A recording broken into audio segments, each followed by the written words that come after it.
Right, James. Merry Christmas. I think this is a Christmas one. It might as well be Merry Christmas, even if it's not. I don't think it's a birthday one though.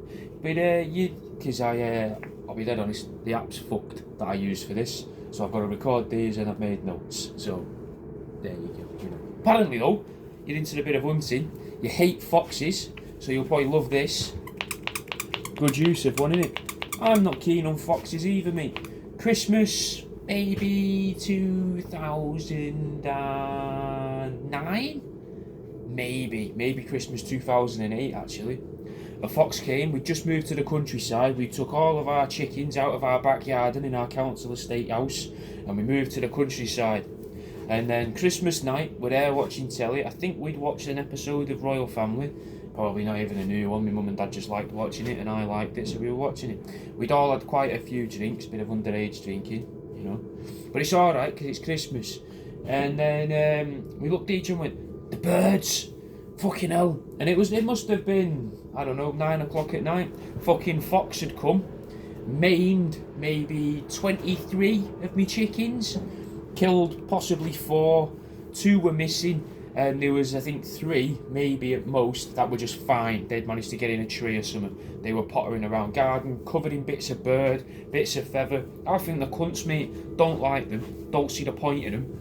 So, but you know, if I see one when I'm driving down the road, I don't swerve into it, do you know what I mean? They're not worth wrecking my car over.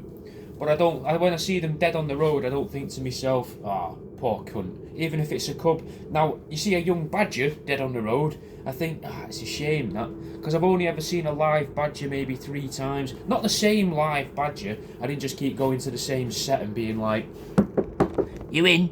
You know, I didn't do any of that because that'd be fucking, you know, I'd get mauled by a badger. Catch all sorts of diseases like you would if you start fucking around with foxes. So I don't really do wild ones. Apparently you think squirrels have a vendetta against you as well because you keep trying to kill squirrels. And I do have a story about a squirrel with a vendetta against me, mate. When I was a kid in the council estate, the big tree in the garden next to us, massive fucking huge tree. And when we'd come out the back door, it didn't do it to me mum. It barely did it to me dad. If I went in the back garden, this fucking squirrel would just lob stuff. Little pebbles, acorns, whatever it had up there. They'd just come down and so every now and then pop me on the head or they'd slam around me on the fucking, we had a bit of decking, you know, a bit fancy, you know. We were doing well. We weren't able to move because we were doing well. We had to move because my mum and dad lost the house to the bank, so we had to move. But we had a bit of decking and you could hear them pelting off the decking. And the decking was slippy as well with leaves, so you never really got to have a good look up at the squirrel because you're always watching for the leaves on the decking so you don't fall and break your neck prematurely at like the age of 12, do you know what I mean? And you're getting fucking pelted with these.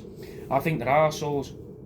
Not a big fan of many wild animals, to be honest. I think it'd be good if we had kangaroos knocking about. Be a hell of a thing to introduce, just because they'd terrorise neighbourhoods, wouldn't they? Like angry deer that can kick. But here's a squirrel.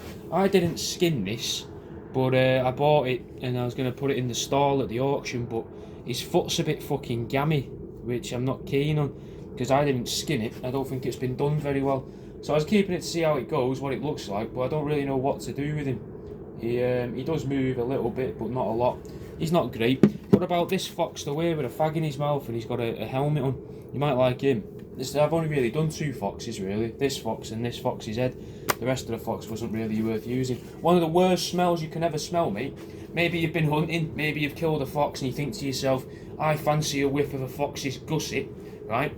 Don't sever the scent glands in a fox because it reeks, mate. But though, could be a good way to disperse fox scent to keep foxes away or attract loads and loads of really horny foxes. And then you can just, with your air rifle, just be... Or, maybe you don't do it with an air rifle. Maybe you do it with, is it bolos and a crowbar? And you sort of swing your bolos, chuck them at foxes, clamps the legs together, they go fucking flying, and then you get there with the crowbar, and instead of fucking clubbing it over the head, shoving it in its jaw and going like that, so its head just goes like that, like a crocodile's head, but sort of splits back to about here, what would be about here, just above the shoulder blades on the fox. Maybe, but I'm not sure.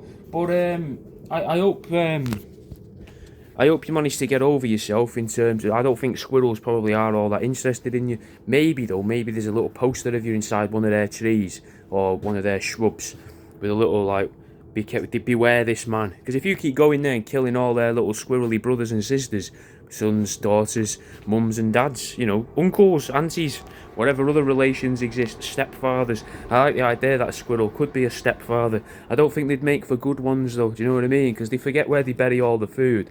So they're not really, you know, bringing home the bacon as such. They just be like, oh, I've had a busy day burying something somewhere. Where have you been? And this squirrel's just like stepdad to like 18 different families because he keeps forgetting. Never actually fathered their own children. That's a commonly held belief as well. Squirrels never father their squirrels, you know what I mean? They just appear like fucking slugs do. Like slugs just emerge, don't they, out the floor when it rains. No, they like slugs never shagger out like that. Squirrels are supposed to be the same, mate. Never a father squirrel, never a mother squirrel. But the mother squirrels just find the little ones around and be like, oh, come here, lad. I'll look after you. I'll look after you. You're going to grow up to be a fantastic stepfather one day. I hope you have a nice Christmas, mate. I'll fucking see you in a bit.